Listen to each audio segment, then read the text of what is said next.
Pour moi, je suis convaincu que, malgré toutes les chances d'erreur attachées à la divination artificielle et conjecturale, il existe cependant une divination. Mais en ces torts, comme en tout tort, comme en tout autre, les hommes sont sujets à l'erreur.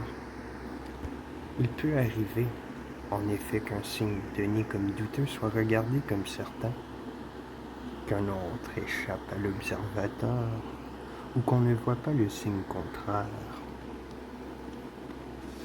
Il me suffira, toutefois, pour prouver ce que j'avance de trouver, je ne dis pas un grand nombre, mais un petit nombre de faits divinement pressentis et prédits. J'irai même jusqu'à dire, si un seul événement a été pressenti et prédit exactement comme il est arrivé, et que le hasard n'ait été pour rien dans l'accomplissement de la prédiction, il existe une divination, et tout le monde doit en convenir avec moi. Il me semble donc que l'exemple de Posidonius, nous devons attribuer la force et toute la vertu de la divination à Dieu d'abord, comme nous l'avons déjà dit, puis au destin, et enfin à la nature. La raison nous contraint d'avouer que tout se fait par le destin. J'appelle destin ce que les Grecs nomment Iwapoin, c'est-à-dire une série ordonnée de causes liées entre elles et naissant les unes des autres. Telle est la source première de la vérité éternelle. C'est ainsi qu'il n'est rien arrivé, qui ne dut arriver, et qu'il n'arrivera rien dont la nature ne contienne déjà des causes efficientes.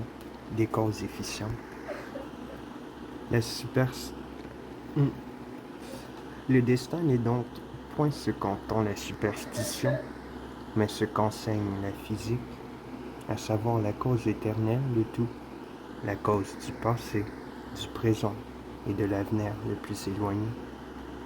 De là naît la possibilité d'observer et de noter quel événement suit ordinairement, je n'oserais dire toujours, telle ou telle cause, et c'est ce qui rend vraisemblable la faculté accordée aux furieux et aux hommes endormis d'apercevoir l'enchaînement des causes et des effets.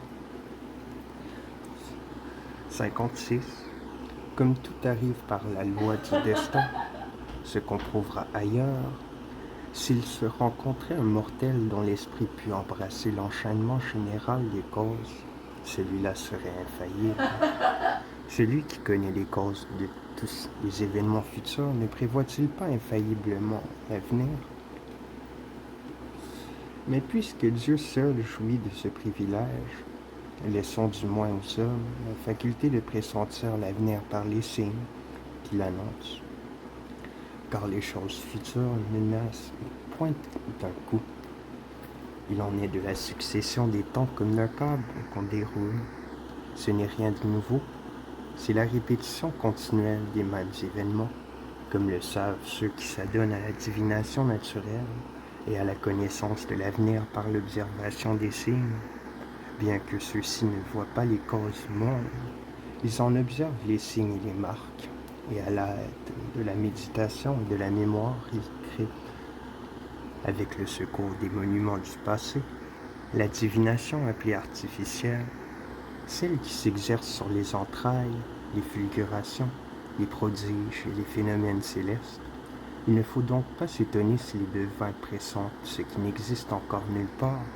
En effet, tout existe simultanément, pour ainsi dire, mais à condition de se réaliser en son temps. Comme la semence renferme déjà ce qui doit en être, de même les causes contiennent l'avenir tout entier. C'est cet avenir que discerne l'esprit inspiré ou isolé durant le sommeil, et que pressente la raison ou les conjectures. À l'exemple de ceux qui connaissent et prédisent longtemps d'avance le lever, le coucher, les révolutions du soleil, de la lune et des autres astres, les observateurs du cours des choses, ceux qui par une longue étude ont noté d'ordre et l'enchaînement des faits, prévoient toujours, ou si c'est trop dur, le plus souvent, ou si c'est encore trop, parfois du moins, ce qui doit arriver. Voilà les principaux arguments tirés du destin qui prouvent l'existence de la divination.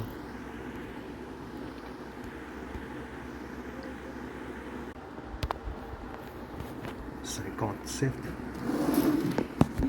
La nature nous fournit d'autres preuves fondées sur la puissance et la vigueur de l'âme affranchie des sens, ainsi que cela arrive principalement dans le sommeil et dans l'extase. Comme les dieux, sans le secours des yeux, des oreilles ou de la langue, pénètrent ce que chacun pense, d'où il résulte que les hommes, quand ils font des vœux ou des promesses en secret, ne doutent point que les dieux ne les entendent. De même, notre intelligence affranchie des sens par le sommeil, ou livrée à la suite d'une vive excitation à sa propre spontanéité, discerne ce que son commerce avec le corps l'empêche en d'autres temps d'apercevoir. Ces avertissements de la nature peuvent guère se reconnaître dans ce genre de divination que nous avons déclaré entre le produit de l'art, Posidonius. Cependant, ne l'eussent pas de l'essayer. Il affirme qu'il existe des signes naturels de l'avenir.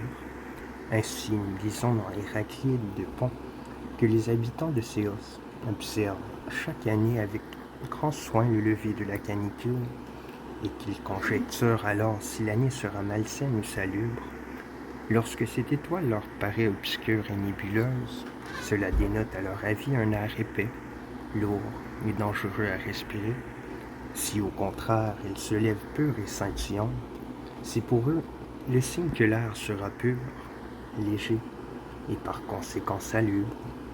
Pour Démocrite, il pense que les anciens ont sagement établi l'inspection des entrailles des victimes, parce que l'état et la couleur de ces entrailles fournissent des signes non seulement touchant la nature salubre ou malsaine de l'air, mais aussi par rapport à la stérilité ou à la fertilité du sol.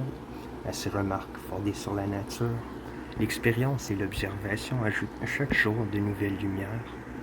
Il semble donc que ce prétendu physicien du Chrysès, de Pasuvius, connaissait fort peu la nature. Écoutez, si cela vous plaît, mais gardez-vous bien de croire les hommes qui comprennent le langage des oiseaux et qui, ne sachant rien par eux-mêmes, voient tout dans le foie des victimes. Et pourquoi? Je vous prie, ne dites-vous pas vous-même, quelques vers après, cet être, quel qu'il soit, anime, forme, nourrit, développe, crée et absorbe en lui toutes choses. Il est le Père de tout. L'univers né de lui s'abîme dans son sein. Pourquoi donc, si nous avons tous une même origine, une patrie commune, si nos âmes ont toujours existé et doivent exister toujours, pourquoi ces âmes ne pourraient-elles pas discerner les causes et la signification de chaque chose? Ok, 58. Voilà, poursuivit Quintus, ce que j'avais à dire sur la divination. Maintenant je déclare protester contre les sortilèges, les vendeurs de bonne aventure, et ceux qui évoquent les mâles, genre que consultait votre ami Appius. Je méprise les augures du pays des Mars, aussi bien que les aruspices de village, les astrologues de place, les pronostiqueurs d'Isis et les interprètes de songes. Nous ne devons voir en eux que des fainéants, des fous et des nécessiteux, des hommes sans sort, sans études, aussi superstitieux qu'imprudents. Ils ne savent où aller et ils veulent guider les autres. Ils demandent une obole en retour des trésors qu'ils nous promettent, qu'ils en déduisent l'obole et qu'ils nous donnent le reste. Voilà ce que dit Ennius, lui qui peu de vers auparavant reconnaît l'existence des dieux, mais en ajoutant qu'il ne s'inquiète point de ce que font les hommes. Pour moi, convaincu qu'ils s'en occupent, qu'ils nous avertissent, qu'ils nous dévoilent l'avenir. J'admets la divination, tout en rejetant les abus, fruits de l'ignorance, de l'orgueil et de l'imposture. Quintus ayant ainsi parlé, vous êtes venu bien préparé, lui dis-je, lacune.